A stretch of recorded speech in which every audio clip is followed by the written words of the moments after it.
Special intensive revision of electoral rules అనేది ఏదైతే జరుగుతా ఉందో, ఇటీవల మీరంతా కూడా వెస్ట్ బెంగాల్, తమిళనాడు ఎలక్షన్స్ మీరంతా కూడా చూసే ఉంటారు. వెస్ట్ బెంగాల్ లో 91 లక్షలు 11.9% ఓట్లు తీసేసిన, తమిళనాడులో 74 లక్షల ఓట్లు తీసేయడం జరిగింది ఈ SIR సర్వేల ద్వారా. మమతా బెనర్జీ పోటీ చేసిన భవానీపూర్ అనే నియోజకవర్గంలో 45,982 ఓట్లు తొలగిస్తే 15,000తో మమతా బెనర్జీ ఓడిపోయింది. ప్రతి ఒక్కరూ జ్ఞాపకం పెట్టుకోమని చెప్తా ఉన్నాయి మాట. అదే విధంగా తమిళనాడులో స్టాలిన్ పోటీ చేసిన కొలతూర్ అనే నియోజకవర్గంలో దాదాపుగా 71,000 ఓట్లను తొలగిస్తే ఆయన ఓడింది 8,000 ఓట్లతో ఆయన ఓడిపోయారు. ప్రతి ఒక్కరూ కూడా ఈ 2 అంశాలను గుర్తుపెట్టుకోమని అడుగుతా ఉన్నా. అంతేకాదు, బెంగాల్లో తీసేసిన ఓట్లు 91 లక్షల ఓట్లు తీసేస్తే 31 లక్షల ఓట్ల తేడాతో ఆయన ఓడిపోయింది. తమిళనాడులో 74 లక్షల ఓట్లు తీసేస్తే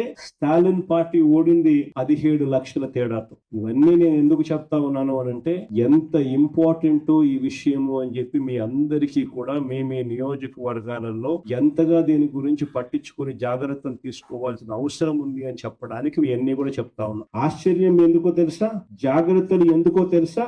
కారణం ఏమిటి అంటే, మనమేమో ఓట్లు పెరగడం వల్ల ఓడిపోయినాం, అక్కడేమో ఓట్లు తీసేయడం వల్ల వాళ్ళు ఓడిపోయినారు. రెండే డేంజరే.